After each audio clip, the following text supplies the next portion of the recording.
Puji nama Tuhan, Shalom Aleihim. Bersyukur pada Tuhan bila kita pada pagi hari ini, kita bisa di tempat ini untuk memuji, membesarkan nama Tuhan. Jemaat Tuhan baik yang ada di gereja maupun yang ada di rumah. Mari kita datang kepada Tuhan. Saya undang untuk bangkit berdiri. Kita akan pujikan Aku Hendak Bersyukur.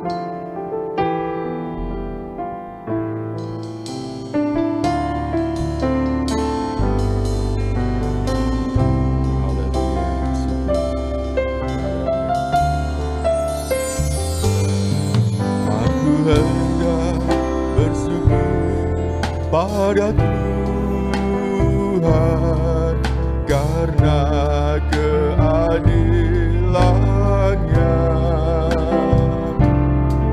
dan bermazmur bagi nama Tuhan yang maha tinggi. Ya Tuhan, Tuhan kami, betapa mulianya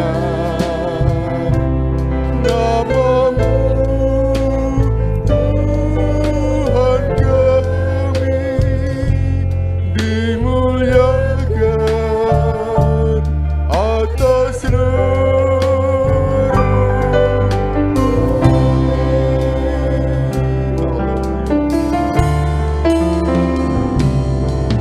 Aku hendak bersyukur pada Tuhan karena keadilannya dan bermazmur bagi nama Tuhan yang maha tinggi. Ya Tuhan, Tuhan kami, betapa mulianya nama-Mu, Tuhan kami, dimuliakan atas Aku hendak bersyukur, Aku hendak bersyukur, amin Tuhan, haleluya, haleluya. Karena keadilannya dan bermazmur bagi nama Tuhan yang maha tinggi. Ya Tuhan, Tuhan kami, betapa mulianya nama-Mu, Tuhan kami, dimuliakan atas bumi.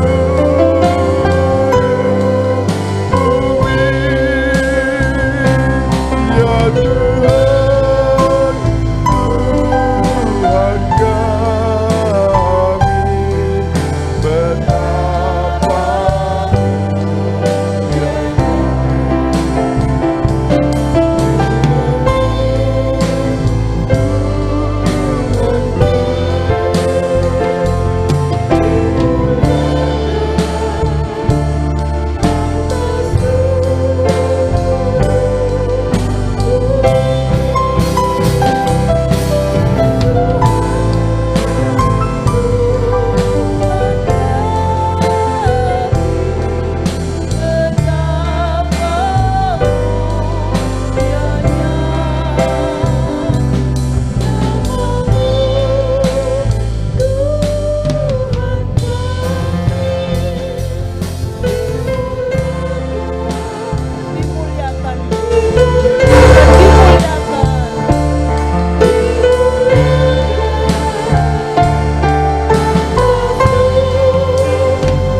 yang bertahta di kerajaan surga yang kami sembah dalam nama Tuhan Yesus Kristus, kembali Tuhan kami datang di hadapan-Mu Bapa, untuk kami memuji memuliakan nama-Mu.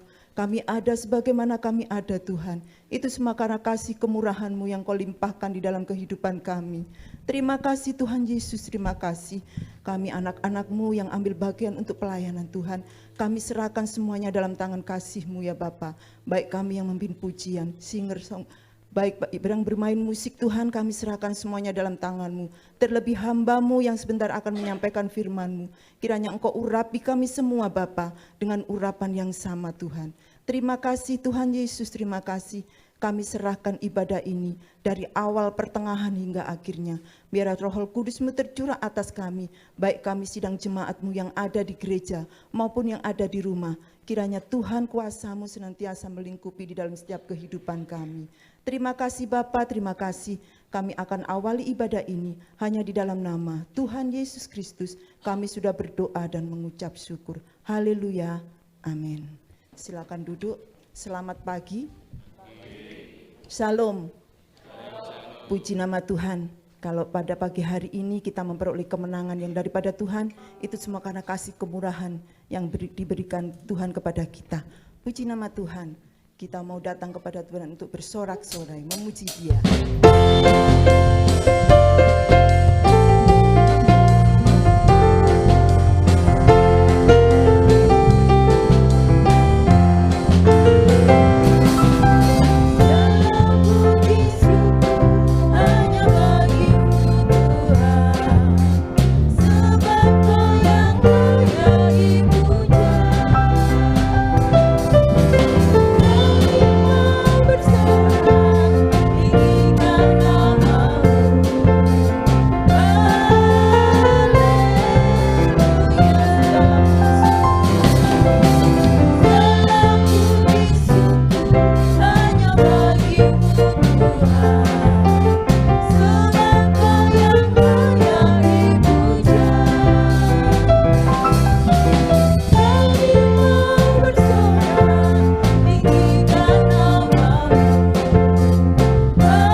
Bersorak-sorak di hadapan Tuhan, kita mau memuji memuliakan nama Tuhan.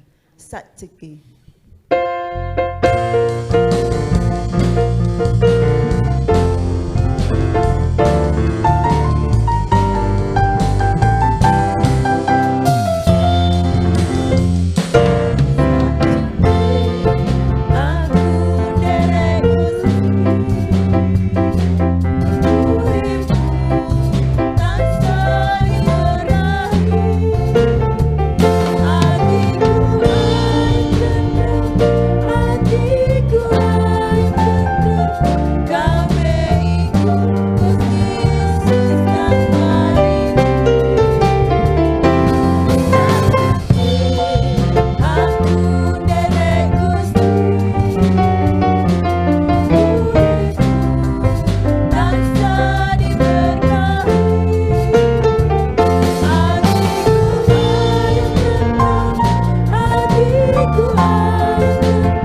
nama Tuhan, kalau kita setia dan selalu ikuti Yesus, Tuhan Yesus selalu memberkati dalam setiap kehidupan kita. Puji nama Tuhan, kalau sebentar kita akan dilengkapi akan kebenaran firman Tuhan, mari kita siapkan hati kita untuk ditaburi firman Tuhan. Mari kita sama-sama bangkit berdiri.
Biarkanlah ini menjadi pengakuan iman kami kepadamu ya Tuhan.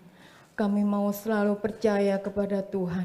Dan kami hanya mau percaya kepada Tuhan. Apapun yang terjadi dalam hidup kami mau serahkan ke dalam tangan Tuhan. Dan kami percaya Tuhan pasti memberikan jawaban dalam setiap kehidupan kami. Kalau sebentar kami akan mendengarkan sebagian dari firman Tuhan. Kami mau dididik oleh kebenaran firman-Mu Tuhan. Kami mau duduk diam, kami mau berkonsentrasi Tuhan. Kami mau serahkan hati kami, pikiran kami untuk Tuhan bentuk menjadi hati yang baru. Biarkanlah firman Tuhan yang tertabur pada pagi hari ini tidak sia-sia, tapi bertumbuh-tumbuh dan berbuah-buah untuk kemuliaan nama Tuhan. Hamba-Mu sebentar yang akan menyampaikan kebenaran firman Tuhan. Kuasai dengan kuasa urapan Roh Kudus-Mu Tuhan. Berikan hikmat marifat dari Tuhan. Biarkanlah semua yang disampaikannya Tuhan berasal dari Tuhan. Terima kasih Tuhan, terima kasih. Kami serahkan pemberitaan firman Tuhan pada pagi hari ini dari pertengahan hingga akhirnya hanya di dalam nama Tuhan Yesus Kristus. Haleluya. Amin.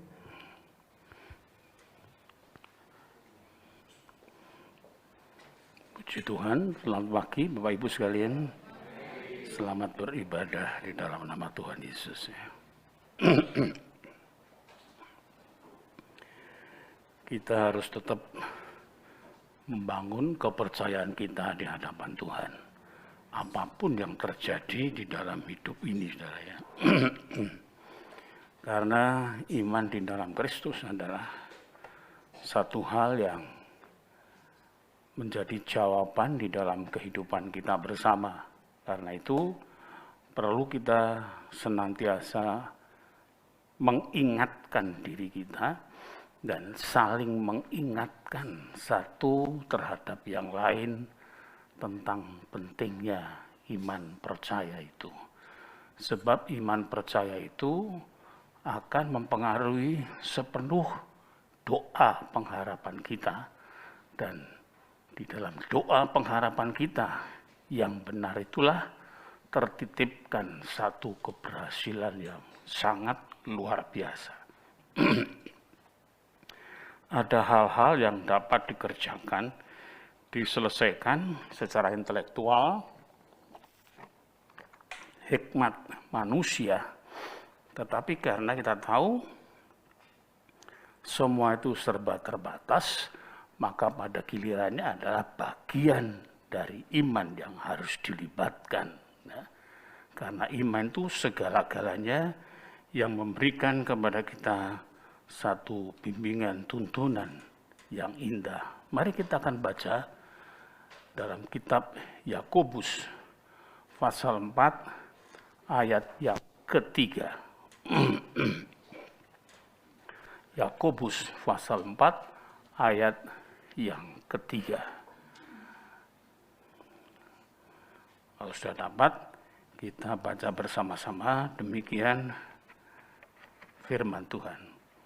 Atau kamu berdoa juga, tetapi kamu tidak menerima apa-apa, karena kamu salah berdoa, sebab yang kamu minta itu hendak kamu habiskan untuk memuaskan hawa nafsumu. Sekali lagi, atau kamu berdoa juga, tetapi kamu tidak menerima apa-apa, karena kamu salah berdoa. Sebab yang kamu minta itu hendak kamu habiskan untuk memuaskan hawa nafsumu. Berbahagialah aku jikalau aku mendengarkan firman Allah dan melakukannya. Amin. Silakan duduk. Saudara sekalian, kita merenungkan dulu doa itu apa sih sebetulnya ya. Doa itu penyembahan kepada Tuhan, permohonan kepada Tuhan, yang semua harus didasari dengan nilai-nilai kekudusan. Sebab yang dihubungi adalah Tuhan. Ya. Tempatnya ada di dalam sorga. Pentingkah doa itu? Walaupun kelihatannya doa itu seperti tenaga sunyi ya, tidak membutuhkan ini itu dan lain sebagainya, kecuali ungkapan, ucapan kata. Doa itu perlu. Hal-hal yang tidak dapat kita selesaikan melalui upaya usaha kita yang semaksimal itu, maka tugasnya adalah datang kepada Tuhan untuk berdoa. Saya ini sakit itu sudah sejak muda, saudara ya. Sakit itu sudah sejak muda. Lalu kemudian hal-hal yang sangat spektakuler, radikal yang saya terima dari Tuhan, kesembuhan-kesembuhan itu ada beberapa kali.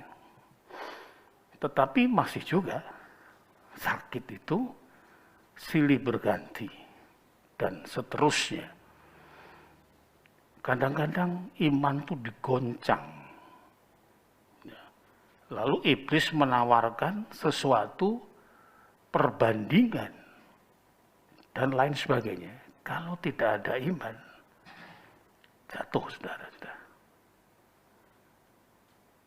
Tetapi dengan adanya iman, kemudian membaca firman Tuhan, bagaimana keberadaan Ayub, bagaimana keberadaan Daud, bagaimana keberadaan Nabi Musa, maka kemudian bisa bangkit. Doa dan pengharapan serta pemujaan kepada Tuhan masih hidup. Doa itu murni menempatkan Tuhan. Meskipun hidup itu di tengah-tengah kesulitan yang dapat jelas dilihat oleh orang, dirasakan oleh diri sendiri, tetapi pemujaan, pengagungan kepada Tuhan itu tidak pernah luntur, saudara. Ini gunanya kita harus menjaga iman, lalu iman bisa membawa ke dalam doa pengucapan syukur. Kalau kita tidak punya iman tentang Tuhan, kita berjalan dalam berapa langkah dalam kehidupan ini yang sudah melewati, menterlibatkan beberapa peristiwa dalam hidup. 1 minggu saja kita itu mencoba menghitung persoalan yang menimpa kita. Cukup banyak sudah. Saudara, kalau tidak ada iman di dalamnya, syukur tidak ada. Berarti doa pun tidak ada. Atau sebaliknya, salah di dalam berdoa di hadapan Tuhan. Karena itu tema dari firman Tuhan pada pagi ini, ya ada apa namanya?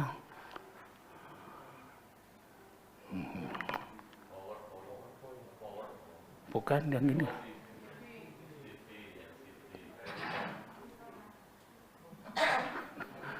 Ini sudah mundur ini.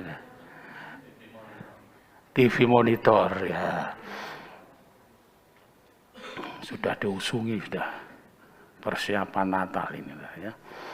Nah, saudara, temanya firman Tuhan ini adalah bila doa menterlibatkan hawa nafsu. Doa itu bisa menterlibatkan hawa nafsu. Ya.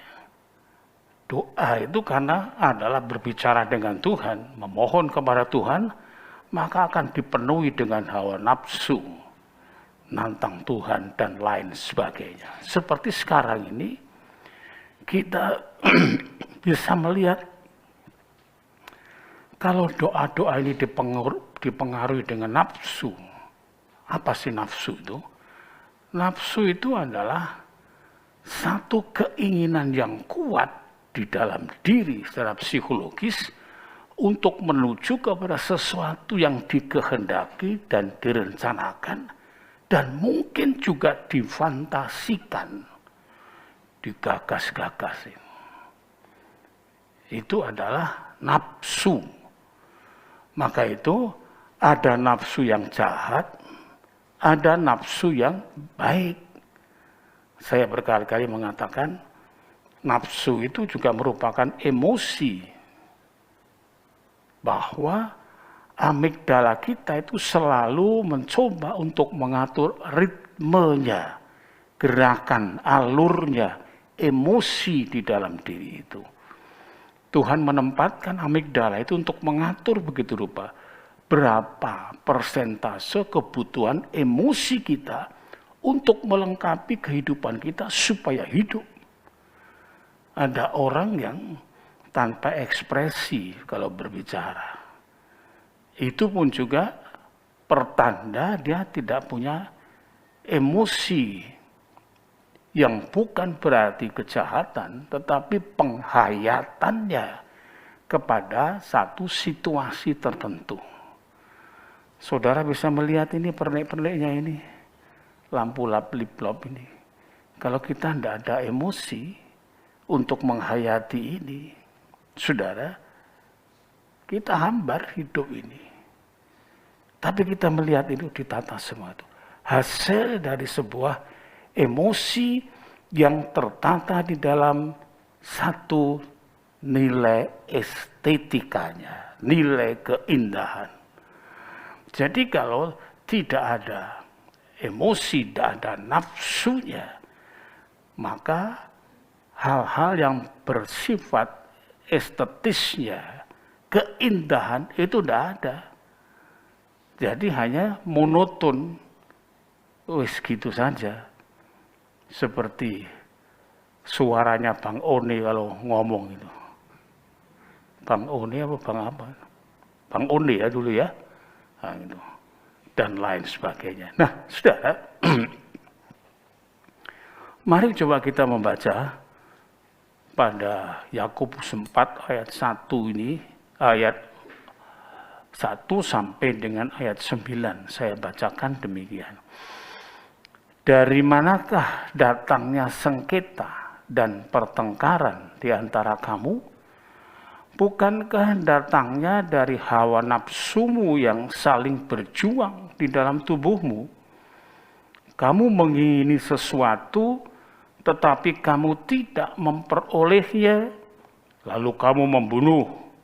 Kamu iri hati, tetapi kamu tidak mencapai tujuanmu, lalu kamu bertengkar dan kamu berkelahi. Kamu tidak memperoleh apa-apa karena kamu tidak berdoa.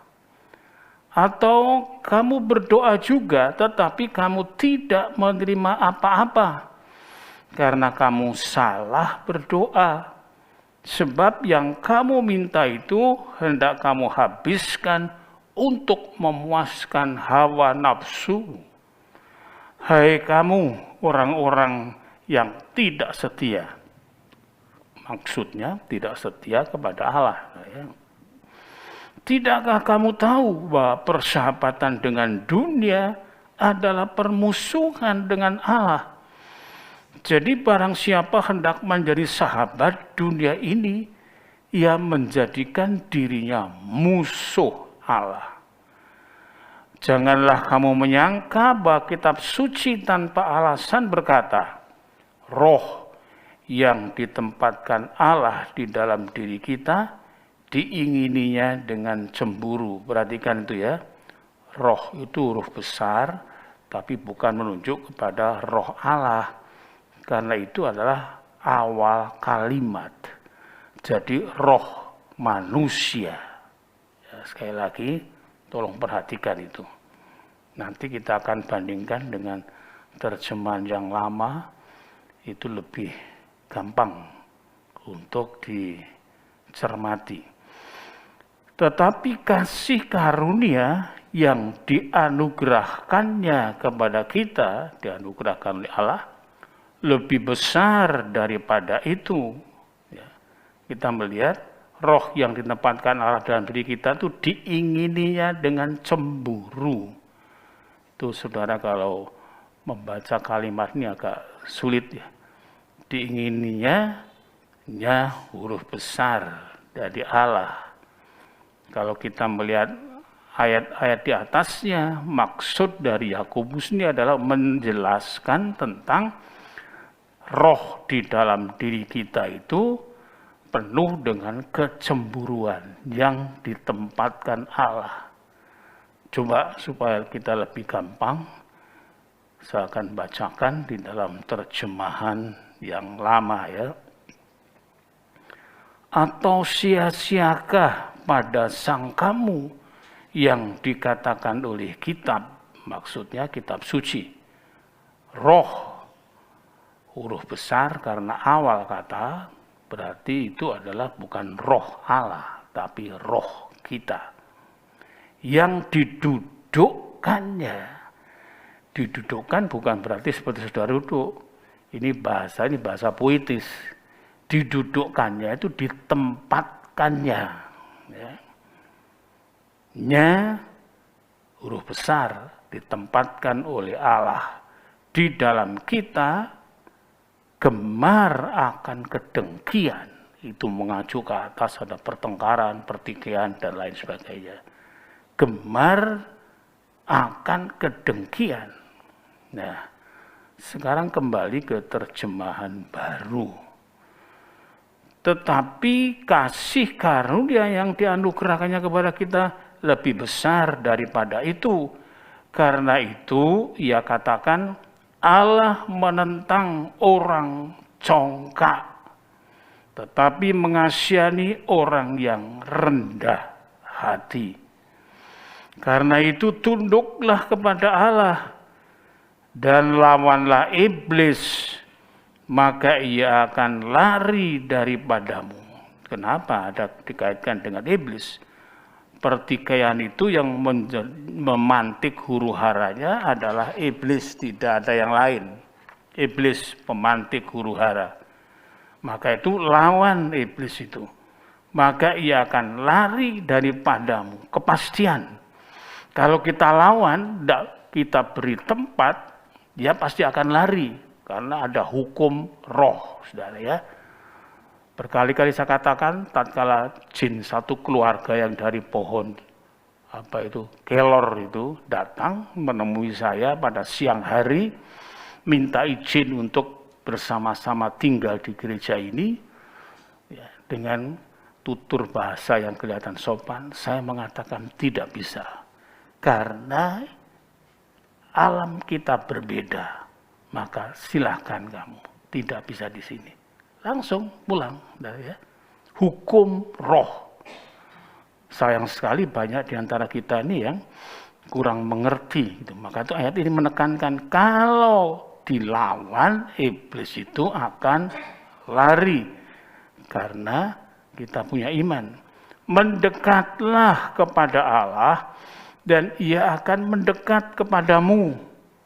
Tahirkanlah tanganmu, hai kamu orang-orang berdosa, dan sucikanlah hatimu, hai kamu yang mendua hati, mangro tinggal, orang yang tidak sungguh-sungguh di hadapan Tuhan. Ya Tuhan, ya dunia, maksudnya begitu. Ini mendua. Sadarilah kemalanganmu, berduka cita dan merataplah. Hendaklah tertawamu kamu ganti dengan ratap dan sukacitamu dengan duka cita. Rendahkanlah dirimu di hadapan Tuhan dan ia akan meninggikan kamu. Orang yang selalu melakukan yang hidup di dalam hawa nafsunya, dalam segala sepak terjangnya, itu orang yang akan mengalami celaka, dirundung malang. Perhatikan saudara, kita semua tidak ingin dirundung malang. Dirundung malang itu artinya adalah selalu hidup di dalam kemalangan. Sial terus, mau dagang rugi, mau menikah pernikahannya juga tidak ada bahagia. Mau persahabatannya pun juga tidak kekal. Mau meniti karir, karirnya sudah meninggi pun penuh dengan persoalan, tidak memberikan kebahagiaan. Itu namanya dirundung malang. Disebutkan di sini, sadarilah kemalanganmu. Kenapa? Orang tidak sadar. Yang malang itu adalah malang sebetulnya. Malang itu tidak bahagia. Malang itu tidak memberikan satu keharmonisan dalam kerja, pergaulan, dalam apa saja. Tidak ada nilai keharmonisan. Saudara ya. Jadi perlu untuk diketahui. Nah, saudara sekalian, mari kita perhatikan. Maka itu bagaimana untuk bisa menciptakan doa yang tidak ada unsur nafsunya di dalamnya. Sekarang banyak orang mengira doa itu gampang. Doa itu menterlibatkan Tuhan, saudara. Jangan mempermainkan Tuhan. Tuhan diajak boloan untuk menghantam si A, si B. Doa merupakan bagian untuk mengagungkan Tuhan. Hari-hari kita sekarang ini, banyak orang menterlibatkan Tuhan sesuka hatinya, menurut kehendaknya. Lihat saja beritanya di mana-mana. Itu akibat dari apa yang dinubuatkan di dalam 2 Timotius 3 ayat yang kelima, ini sedang digenapi. Coba kita baca. Secara lahiriah mereka menjalankan ibadah mereka. Tetapi pada hakikatnya, hakikat kebenaran. Jadi apa yang jadi kebenarannya itu tentang agama itu? Mereka memungkiri kekuatannya. Di dalam kita beragama itu ada satu hakikat kemurnian ajaran dasar yang ada, itu yang harus diakui sebab punya kekuatan hukum di dalamnya. Tapi dipungkiri, maka itu keras pernyataannya, jauhilah mereka. Sebab itu sangat provokatif. Orang tuh kalau diajak ngerasani orang tuh cepet ke saudaranya. Nek diajari untuk yang baik-baik itu wangel setengah mati. Ya. Coba kita lihat, orang berbisi-bisi memprovokasi satu orang. Nanti orang ini kemudian berkembang ke yang lain. Ini berkembang lagi, sudah jadi satu kelompok sudah. Tapi coba kalau diajak baik-baik, diajak ayo, ini hari Minggu loh kita ibadah kepada Tuhan. Waduh, segudang alasan kemudian digerojok oleh iblis. Betul, saudara. Hati-hati. Firman Tuhan makin hari makin menyentakkan kita.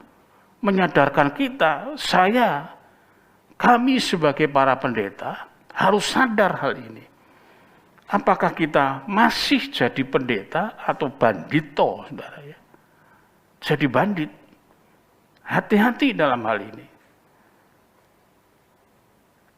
Saya sangat takut dan ngeri membayangkan betapa teologi sekolah Alkitab itu welcome, menyambut datang, bahkan mencoba untuk memperbanyak orang studi di sana.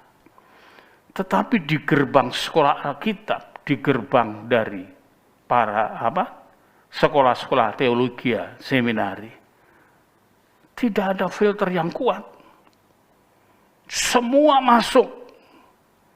Dan kalau sudah masuk jadi pendeta, itu sah untuk ngomong di depan umum. Kalau sudah ada sertifikatnya itu. Bung tidak ada sertifikat saja juga ngomong kok saudara. Kan banyak. Siapa? Usani penginjil. Tidak ada sertifikat padahal. Tidak keluaran dari sekolah-sekolah resmi, pendidikan resmi. Sedangkan pendidikan resmi tidak memfilter begitu rupa. Memang ada yang ketat. Zaman saya sekolah dulu, lirik-lirian laki dengan perempuan, get out, sudah keluar, angkat koper istilahnya. Saudara. Itu sebabnya saya dulu, tatkala masuk ke pendidikan Alkitab, saya lihat, kok begini caranya, makan nggak kenyang, dipleter dengan doa, kerja, ya ngosek WC, dan lain sebagainya. Kemudian kalau waktu malam ada tugas bersama, malam juga mesti bangun. Sampai pagi juga, kerja. Ngangkuti batu merah itu, waktu itu gereja sedang membangun. Ngangkuti. Nanti dapat kacang hijau satu gelas tuh, wow, ban-ban kamsia. Rasanya syukur. Sekarang kalau mendapat itu sing seger ada. Kemarin saya minta 3 sama Ibu Gembala. Langsung aja dikemas di kemasan itu. Tinggal sedot aja sudah. Seger. Dulu jangan harap. Tidak bisa. Tapi hasilnya angkatan-angkatan saya dulu bukan mendiskreditkan yang lain ya. Banyak yang berhasil. Tahan menderita, tahan banting. Nah saudara, sekarang kita melihat seperti ini keberadaannya. Ini kemudian masuk ke dalam masyarakat. Lalu tidak heran kalau ada pendeta habis khotbah dia gelut dengan jemaatnya. Ya karena seperti ini, saya bukan mengada-ada. Saya tunjukkan kotanya saja, jangan orangnya. Jombang. Dan itu sahabat saya. Pendeta khotbah diencepi katanya. Mbok panas hatinya ini. Ditantang sudah selesai. Tidak keburu untuk duduk dulu, sudah langsung duel di halaman gereja. Ya apa sudah gitu. Sekarang kita melihat karena apa yang disampaikan oleh ayat yang pertama ini betul. Kondisi kita ini kondisi yang betul-betul banyak diwarnai dengan hawa nafsu. Dari manakah datangnya sengketa dan pertengkaran di antara kamu? Sebuah pertanyaan. Ini jadi pertanyaan umum sekarang. Apakah tidak ada sengketa di negeri, di bangsa ini? Banyak sengketa. Bahkan kita melihat, bukan cuma dikerahkan amplifiernya, tapi ngegas, kalau istilah sekarang. Ngomongnya ngegas, amplifiernya digetno, saudara. Ngeri melihat. Lalu kemudian bagaimana situasi ini? Apa yang menjadi penyebabnya? Karena itu perlu kita betul-betul menyadari kata-kata sadarilah kemalanganmu betul-betul. Di dalam 2 Timotius 3 ayat yang kelima tadi, kita baca dengan cukup jelas. Secara lahiriah mereka menjalankan ibadah mereka. Penuh tempat-tempat ibadah. Tetapi pada hakikatnya mereka memungkiri kekuatannya. Kuasa, kewenangan, ibadah itu diatur semuanya. Bukan tatkala waktu ada di dalam gedungnya, tapi di hidupnya ini sudah. Di hidupnya ini diatur, ditata. Tapi berapa banyak di antara kita yang mau diatur, ditata? Padahal itu untuk keberuntungan kita sendiri. Surga itu ada, neraka itu juga ada. Maka itu perlu kita itu mendapatkan pernyataan sendiri dari Tuhan. Berdoalah dengan sungguh-sungguh. Carilah hadirat Tuhan dengan sungguh-sungguh. Supaya kita tuh mendapatkan pengalaman sendiri bersama dengan Tuhan. Dan jikalau ada orang lain yang menceritakan pengalamannya dengan Tuhan, kita bisa mengaminkan. Bukan kita kemudian dikirimi gambar setan. Di Facebook itu. Mosok iya kan begitu. Sekarang ini banyak mereka. Mereka ada dalam gereja, dalam tempat-tempat ibadah, tapi tidak merasa kehadiran Tuhan sebagai kuasa, kekuatan yang sedemikian rupa adanya. Saya sempat mendapatkan postingan dari YouTube gitu. Orang yang sedang berdoa saling mengganggu kiri kanan. Membuat kegelian. Memang yang nonton tuh geli bisa saudara ya. Tetapi itu sebetulnya ejekan kepada Tuhan. Itu merupakan satu ledekan kepada Tuhan. Padahal kita perlu untuk duduk dengan tenang. Kalau kita rasa ngantuk sekalipun, kita lawan itu. Supaya kita betul-betul di dalam keadaan yang segar mendengarkan firman Allah. Yang kasihan memang yang mereka yang kena diabetes, itu kasihan sekali. Saya baca itu memang selalu duduk diam, tidak bisa bertahan lama. Langsung akibat dari diabetesnya. Karena itu hati-hatilah saudara, mohon kepada Tuhan supaya jangan sampai tersentuh penyakit yang satu ini. Saudara perhatikan di situ. Dari manakah datangnya sengketa dan pertengkaran di antara kamu? Kita lihat sekeliling kita ini. Kadang-kadang tidak berjarak 10 rumah sudah ada sengketa. Kalau dulu tuh rukun. Mau dikuburkan di mana saja, agama apa saja, silahkan.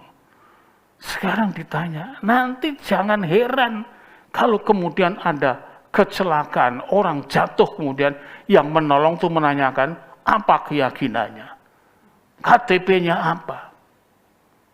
Sebab ini dosa ini makin hari makin itu, pertengkaran tuh makin disahkan oleh karena hawa nafsu yang ada. Semakin disahkan.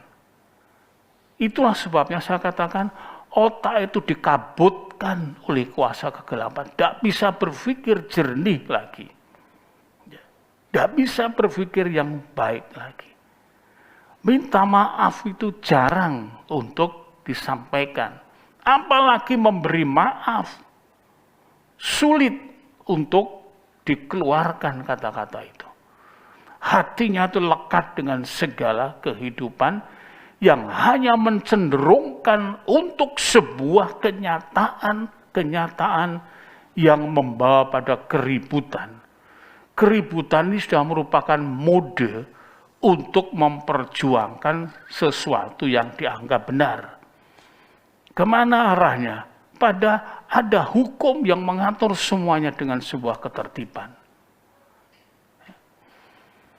Bukankah datangnya dari hawa nafsumu yang saling berjuang di dalam tubuhmu? Nafsu ini. Waktu kita kecil, kita sudah dilengkapi dengan berbagai tatanan dan aturan lingkungan kita. Pertama kali lingkungan kecil, keluarga. Lingkungan lebih besar lagi, tetangga kiri kanan. Lebih besar lagi lingkungan sekolah, TK, pra-TK. Lebih besar lagi lingkungan sekolah, mulai dari SD, SMP, SMA. Otak semakin dominan, diisi data-data itu masuk semuanya, diolah melalui kecerdasan, kecenderungan, melalui apa yang sudah ada di dalam kita lebih dahulu. Sebab data yang masuk lewat mata, data yang masuk, informasi yang masuk melalui telinga, dan melalui perasaan, itu semuanya jadi data yang tidak mungkin dapat dihapus. Dan itu membentuk karakter kita bersama. Kalau demikian, berat apa tidak tugas Tuhan Yesus itu? Berat apa enggak, saudara? Berat. Oleh sebab itu, Yohanes 3:16 dengan kata-kata, karena demikianlah Allah mengasihi isi dunia itu berbanding dengan keberadaan dari kondisinya yang begitu rupa. Sehingga dibutuhkan nilai kasih yang tidak dapat diukur. Maka itu pernyataan pengkalimatan untuk disampaikan kepada manusia, karena begitu besar, terjemahan lama karena demikianlah ya, karena begitu besar kasih Allah akan dunia ini. begitu besar. Cobalah kita menghayati ini. Cobalah kita bisa mengerti ini. Kita termasuk di dalamnya. Semua manusia termasuk di dalamnya. Dipikirkan oleh Allah. Tingkah polanya seperti itu. Ada suami tidak setia pada istri. Ada istri tidak setia kepada suami. Ada suami istri sama-sama jalan dalam kejahatan, dunia kejahatan. Kemudian ada orang tua tidak setia kepada anak. Ada anak yang tidak setia pada orang tua. Ada tetangga bertetangga saling berembuk untuk menghancurkan sesamanya. Itu sedang berjalan untuk menuju klimaksnya. Maka itu kita melihat kita ini sedang berjalan menuju ke sana, dunia umum kita ini. Karena itu kita memiliki Yesus yang kita kenal dengan firman-Nya. Maka hendaklah kita masing-masing supaya kuat bertahan dalam iman itu, masuklah dalam kesungguhan supaya engkau ada pengalaman pribadi dengan Tuhan. Itu penting. Apakah dalam mimpi, apakah dalam penglihatan, apakah dengan suara, dan lain sebagainya. Ada yang mengatakan suara Tuhan sekarang sudah digantikan dengan Alkitab. Siapa bilang? Ya. Sehingga perlu hanya Alkitab saja. Saudara tahu Alkitab kita ini ya, kitab yang sedang kita baca, itu adalah uraian dari ajaran Yesus yang dikembangkan oleh misalnya kita ini Yakobus. Tentu dengan pimpinan Roh Kudus. Dikembangkan, pikirannya berjalan. Orang cinta Tuhan memikirkan semua. Bersyukur kita ada panduan seperti ini. Sehingga apa yang tidak kita mengerti menjadi mengerti. Karena mereka punya pengalaman rohani ya di hadapan Tuhan. Tapi sekarang kita buat persentase pengalaman rohani dengan pengalaman duniawi kita. Banyak mana kira-kira? Pengalaman duniawi itu kita tuh sudah tenggelam di dalam dunia. Karena itu disebutkan di situ ayat yang ketiga tadi, dalam doa pun juga tercemari dengan hawa nafsu. Ya. Kamu minta sebab kamu habiskan untuk memuaskan hawa nafsumu. Nggak heran nanti saudara. Ada doa-doa versi baru yang terbit, tapi dikemas dalam kemarahan, dikemas di dalam hawa nafsu. Mendoakan supaya si A pendek umurnya, si B gudiken. Iya, tidak menutup kemungkinan itu. Karena kejahatan sudah tidak mengenal batas. Hanya melayani nafsu saja. Buka toko satu, Tuhan tolong Tuhan, tutup semua toko di samping-samping saya, biar semuanya melihat memandang kepada saya. Dalam nama Tuhan Yesus, Tuhan diperintah, Tuhan diperbudak. Tidak terasa itu. Perkembangan itu secara psikologis tidak terasa. Hati-hati saudara.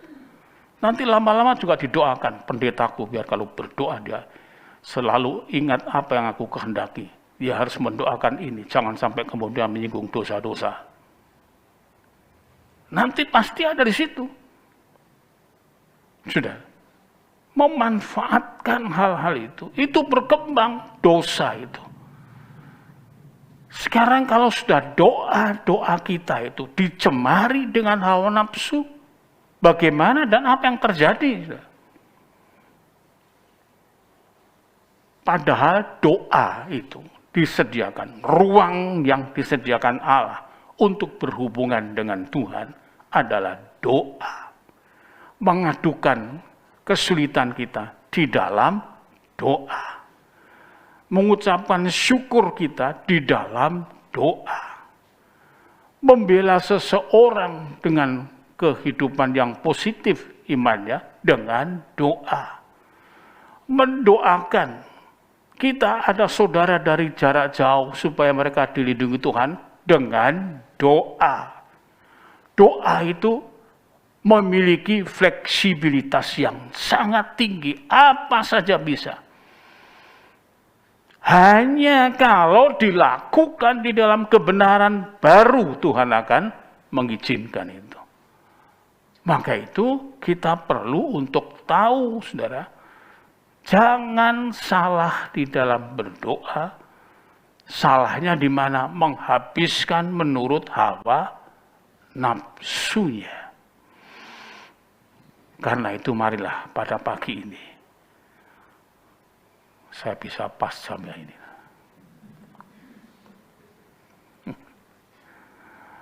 Jangan sampai kita ditegur di dalam ayat 9, sadarilah kemalanganmu. Malang itu sial. Untuk itu kita baca lebih dahulu. Jangan berkemas dulu, saudara.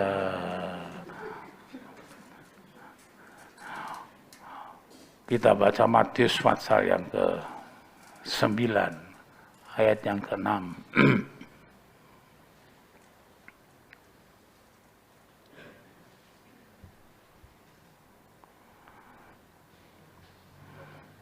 Oh, 6 ayat 9 mungkin ya.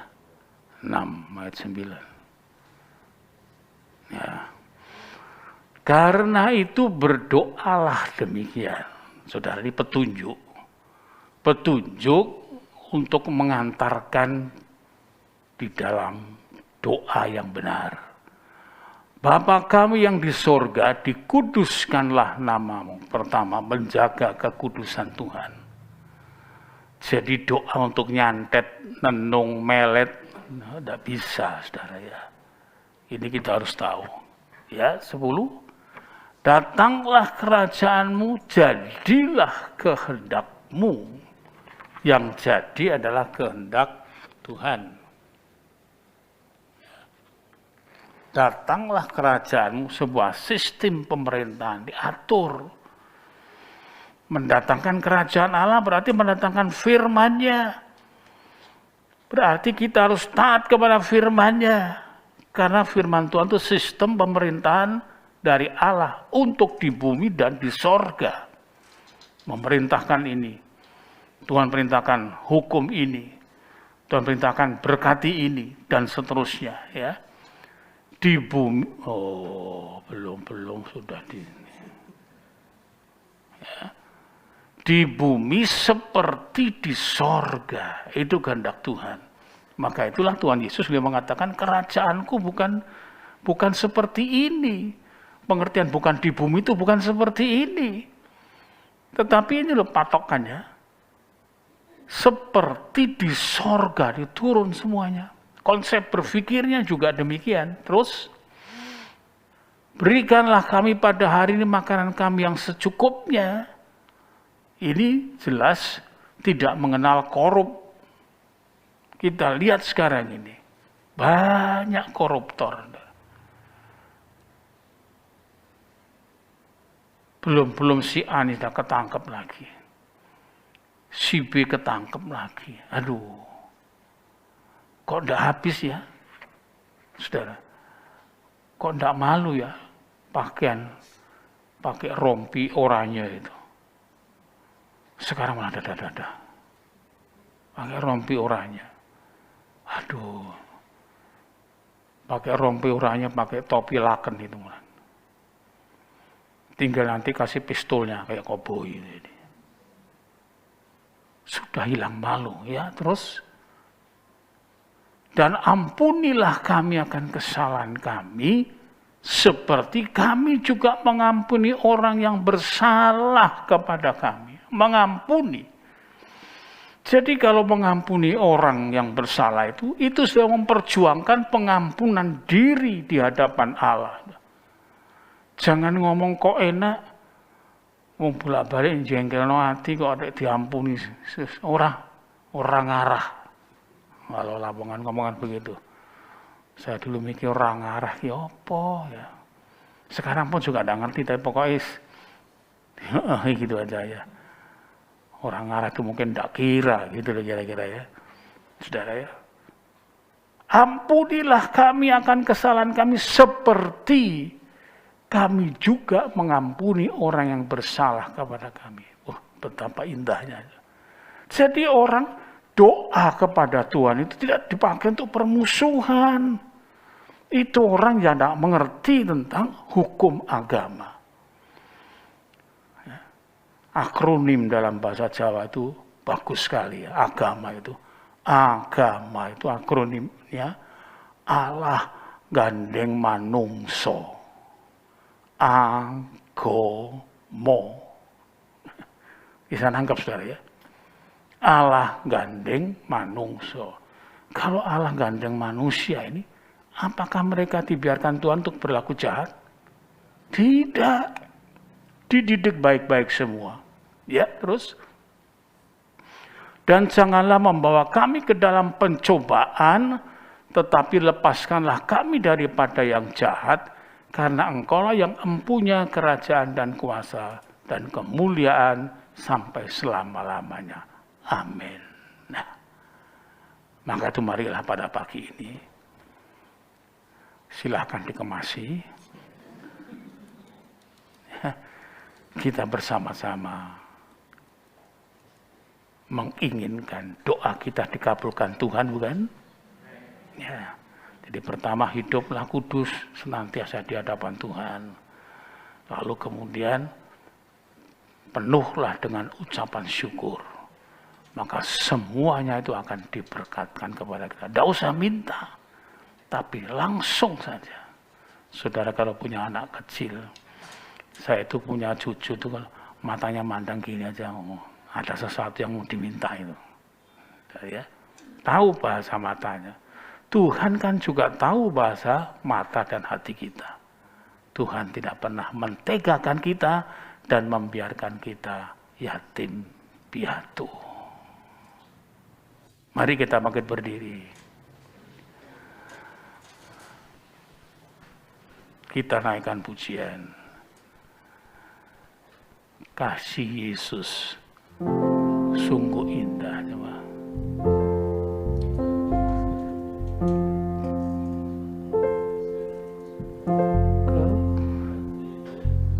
Kasih Yesus indah dalam hidup, menghiasi hati dan jiwaku. Tak dapat hidup tanpa kasih-Mu, Tuhan. Pegang tanganku sepanjang jalan. Kasih Yesus, kasih Yesus indah dalam hidupku. Amin. Menghiasi hati dan jiwaku.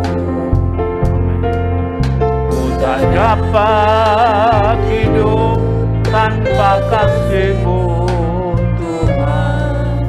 Pegang tanganku sepanjang jalanku. Amin. Angkat tangan semua. Kasih Yesus mengalir dalamku seperti sungai yang tak pernah kering. Amin.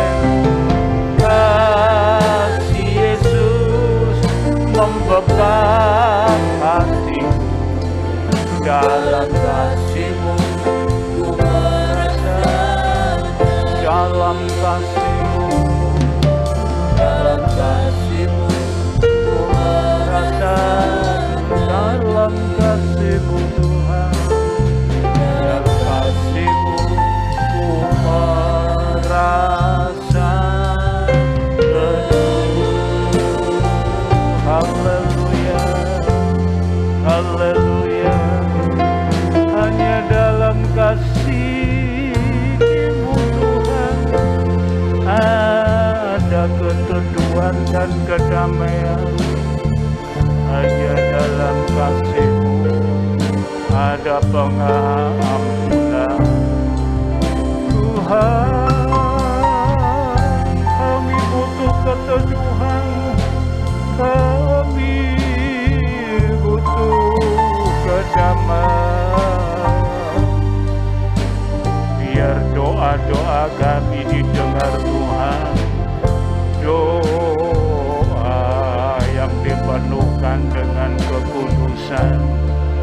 Terima kasih Tuhan. Terima kasih Tuhan. Terima kasih Yesus. Biar kiranya Engkau yang menghapuskan segala nafsu jahat kami. Nafsu jahat yang selalu menuntut banyak korban. Negeri bisa hancur jatuh karena nafsu jahat yang melakukan gejolak-gejolak, pemberontakan, pembunuhan liar, kejahatan yang begitu rupa.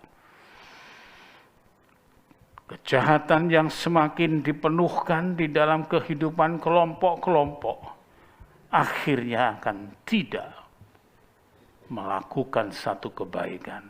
Tapi kami mau berdoa, supaya kami dapat berdoa yang berkenan di hadapan Tuhan. Kuduskanlah hati kami. Kuduskanlah hidup kami. Jadikanlah kami taat kepada pengajaran-Mu ya Tuhan. Agar kami tidak kehilangan hakikat orang yang beragama. Hakikat orang yang memuji Tuhan. Terima kasih Bapa. Penuhkan Indonesia dengan damai-Mu dan sejahtera-Mu. Sejukkan hati bangsa ini. Agar doa-doanya pun juga benar di hadapan Tuhan. Dikenan oleh Tuhan. Terima kasih. Pemerintahan pusat daerah sampai di pelosok, Tuhan kiranya memberkati. Agar tiap-tiap kata yang disampaikan semua menyejukkan jiwa. Terima kasih Tuhan juga untuk kota kami, Tuhan sejukkan. Biar kota ini dipenuhkan dengan keamanan, damai dan tentram. Tatkala nanti ada pilkada 9 Desember, Tuhan tolong. Dapat diberlakukan semuanya. Siapa dan apapun yang dipilihnya. Biar semua dengan ketulusan, tatkala keluar apa yang menjadi kehendak Tuhan yang ditentukan Tuhan. Biar kami semua tunduk dan menyayanginya. Terima kasih Bapa. Terima kasih. Angkat tangan di hadapan Tuhan. Segala puji,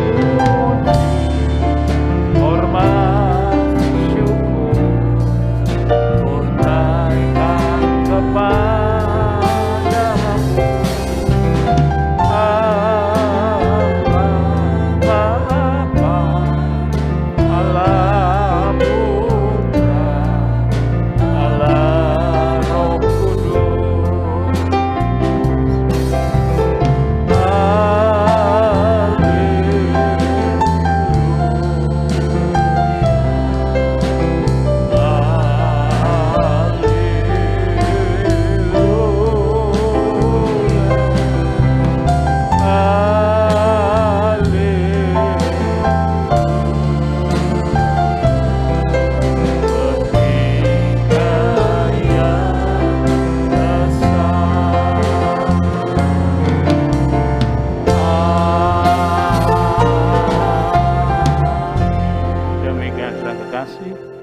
Dengan selesainya ibadah kita pada pagi ini, pulanglah dengan membawa kehidupan yang kudus berkenan di hadapan Tuhan, agar doa-doamu semuanya menjadi kudus dan didengarkan oleh Allah.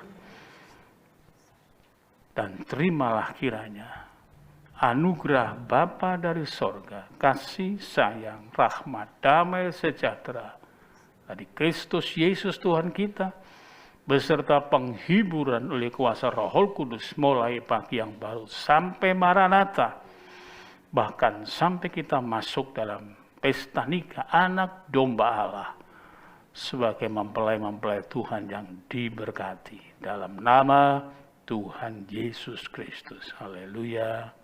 Amin.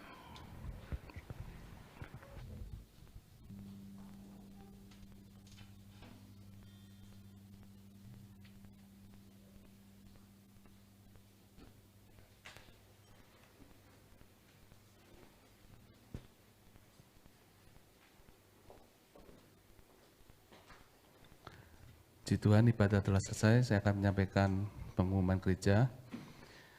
Untuk ibadah doa pagi setiap Senin sampai Sabtu jam 4:30 pagi diadakan di gereja.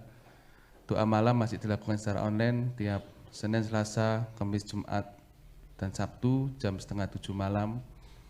Kemudian Rabu ibadah PA dilanjutkan dengan latihan KUR. Terus Sabtu ibadah kaum muda remaja jam 5:30 petang. Minggu depan ibadah minggu disertai dengan perjamuan suci jam 6 pagi, jam 9, dan jam 5 sore. Bapak, Ibu, Saudara-saudari bisa mengikuti ibadah perjamuan suci.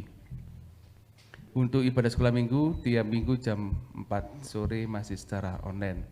Kemudian untuk Kamis, tanggal 10 Desember, ada ibadah ucapan syukur di Ngumuk, dimulai jam 10 pagi. Jadi berangkat dari gereja jam 9 pagi, bersepeda motor, ya, karena roda 4 masih belum dapat masuk. Demikian pengumuman yang dapat saya sampaikan. Selamat pagi, Tuhan Yesus memberkati.